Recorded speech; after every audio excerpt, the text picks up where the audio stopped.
Assalamualaikum warahmatullahi wabarakatuh. Kembali lagi dengan saya Cici Sri Asih dari PBA4C di sini.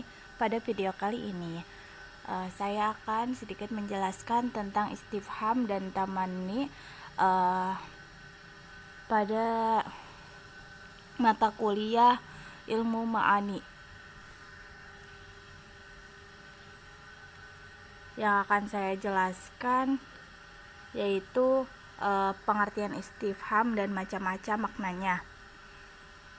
Adapun pengertian istifham adalah suatu ucapan yang dipergunakan untuk menanyakan sesuatu agar si penanya mengetahuinya. Dan adat istifham berserta makna-maknanya di sini itu sangat banyak. Di antaranya adalah ada hamzah. Hamzah ini adalah induk dari semua istifham. Kemudian ada hal, ma, man, mata, kaifa, aina, ayana, ana, kam, ayun, dan sebagainya. Adapun makna hamzah itu memiliki dua makna. Yang pertama ada tawasur, yaitu penggambaran atau konsepsi. Tawasur adalah gambaran tentang mufrad atau jawaban yang bersifat mufrad. Contohnya, Ali Musafiromi Khalid. Nah, dalam contoh tersebut diyakini bahwa kepergian itu dilakukan oleh salah seorang dari mereka berdua. Namun diharapkan ketentuan dari salah satunya. Oleh karena itu harus dikhususkan jawabannya lalu dikatakan Ali misalnya. Dan yang kedua itu tasdik, pembenaran nisbat atau konfirmasi. Tasdik adalah untuk mengetahui nisbat serta membutuhkan jawaban ya atau tidak. Contohnya, Asafir Ali, apakah Ali pergi? Menanyakan nisbat atau hukum perginya Ali. Dan menurut pengetahuan tentang terjadinya pergi atau tidak, oleh karena itu dijawab naam, ya, atau la, tidak. Oke, selanjutnya yang kedua itu ada hal. Hal hanya digunakan untuk menghendaki tasdik saja. Artinya, untuk mengetahui terjadi atau tidaknya nisbat secara tidak boleh, itu menyebut bandingan perkara yang ditanyakannya saja. Contohnya, hal ja'a amir, apakah raja telah datang? Untuk menjawab istifham tersebut adalah dengan perkataan ya atau tidak, naam au la. Nah, adapun istifham menggunakan hal itu tidak boleh masuk pada beberapa tempat. Di antaranya itu yang pertama, lafaz yang didahului nafi. Jika tidak boleh diucapkan hal lam yafhamu Ali, apakah Ali tidak faham? Yang kedua, fi'il mudhari yang menunjukkan zaman yang sedang berjalan. Jika tidak, boleh diucapkan. Contohnya, hal tahtakir Ali wa huwa syaja, apakah engkau meremehkan Ali padahal dia pemberani? Yang ketiga, terdapat lafaz inna. Jadi, tidak boleh diucapkan hal innal amir musafir, apakah raja itu benar-benar pergi? Yang keempat, terdapat adat syarat, jadi tidak boleh diucapkan. Contohnya yang artinya itu, apakah bila aku mengunjungimu maka engkau memuliakan aku? Dan yang terakhir terdapat huruf atop, jadi tidak boleh diucapkan seperti hal fayaktadimu au hal summa yaktadim, apakah kemudian ia didahulukan atau apakah selanjutnya ia didahulukan? Oke, kembali lagi pada penjelasan tentang adat istifham. Yang ketiga itu ada man, digunakan untuk menanyakan makhluk yang berakal. Seperti contoh, man fataha Misra, siapa yang menaklukkan Mesir? Jawabannya adalah Amr bin As. Dan yang keempat, ma, yaitu untuk menunjukkan sesuatu yang tidak berakal, mempertanyakan hakikat sesuatu yang diberi atau mempertanyakan keadaan lafaz yang disebut bersama ma. Contohnya, Mal insanu, apa itu manusia? Oke.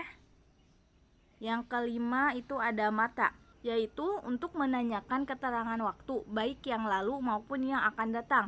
Contohnya, mata ya'udu musafirun, kapankah para musafir itu kembali? Yang keenam itu ayana, yaitu untuk menanyakan keterangan waktu yang akan datang secara khusus, tetapi merupakan masa yang mengejutkan dan dikategorikan bersejarah, bukan masa yang lain. Contohnya, yas'alu ayyana yaumul qiyamah.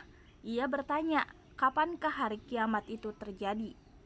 Yang ketujuh, kaifa, yaitu untuk menanyakan keterangan keadaan. Contohnya, fakaifa idza ji'na min kulli ummatin bisyahid. Maka bagaimanakah halnya orang kafir nanti, apakah kami mendatangkan seorang saksi rasul dari tiap-tiap umat? Kedelapan, aina, yaitu untuk menanyakan keterangan tempat. Contohnya, aina tabib, di manakah dokter itu? Selanjutnya yang kesembilan, anna, mempunyai 3 makna, bagaimana, dari mana, dan kapan. Contohnya, ya Maryam, inilah kahada. Maryam, bagaimana kamu memperoleh makanan ini?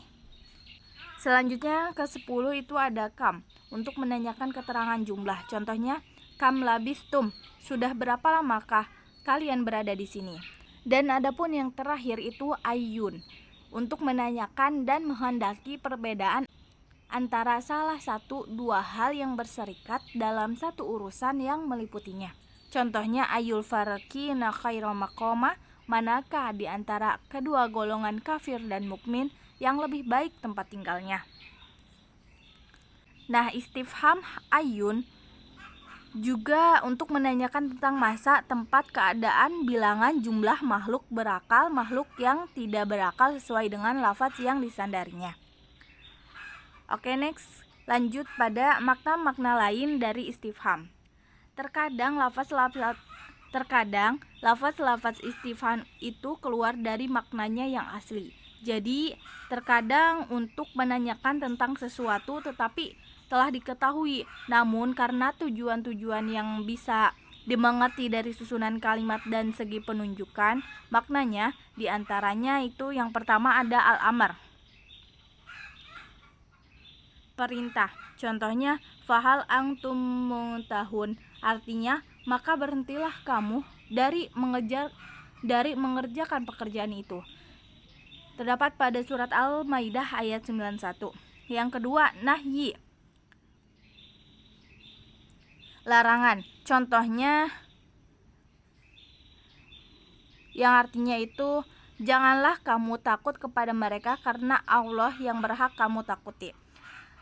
Terdapat pada surat At-Taubah ayat 13. Yang ketiga ada taswiyah, untuk mempersamakan. Contohnya, sawaun alaihim a'andartahum am lam tundirhum nuktoh. Artinya sama saja bagi mereka kamu beri peringatan atau tidak kamu beri peringatan, mereka juga akan beriman. Terdapat pada surat Al-Baqarah ayat 6. Dan adapun yang terakhir itu ada nafi, meniadakan. Contohnya, hal jazaul insani illal ihsan, artinya tidak ada balasan kebaikan kecuali kebaikan juga. Terdapat pada surat Ar-Rahman ayat 60. Oke, selanjutnya itu pengertian tamami dan beserta macam-macam maknanya. Pengertian tamani adalah mengharapkan sesuatu yang mustahil digapai atau yang mungkin digapai tetapi tidak diharapkan terjadinya. Yang pertama itu sesuatu yang mustahil digapai, contohnya dapat dilihat di depan sini. Dan yang kedua, sesuatu yang mungkin digapai namun tidak mampu teraih, contohnya ya laitalana misla ma utiya qaruna innahu ladu khazin azim.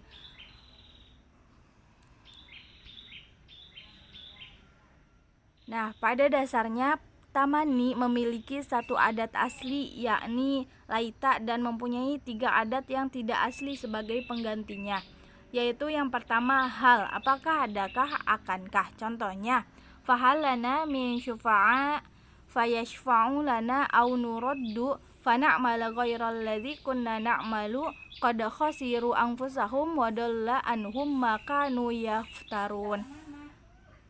Terdapat pada surat Al-A'raf ayat 53. Yang kedua, lau, jika sekiranya. Contohnya, falau anna lana karratan fatakuna minal mu'minin. Terdapat pada surat Al-Asyura ayat 102. Dan yang ketiga itu la'ala, niscaya. Contohnya pada berikut ini. Contohnya dapat dilihat di depan sini. Oke, mungkin cukup sekian yang dapat saya jelaskan tentang istifham dan tamani pada video kali ini. Kurang lebihnya mohon maaf. Wassalamualaikum warahmatullahi wabarakatuh.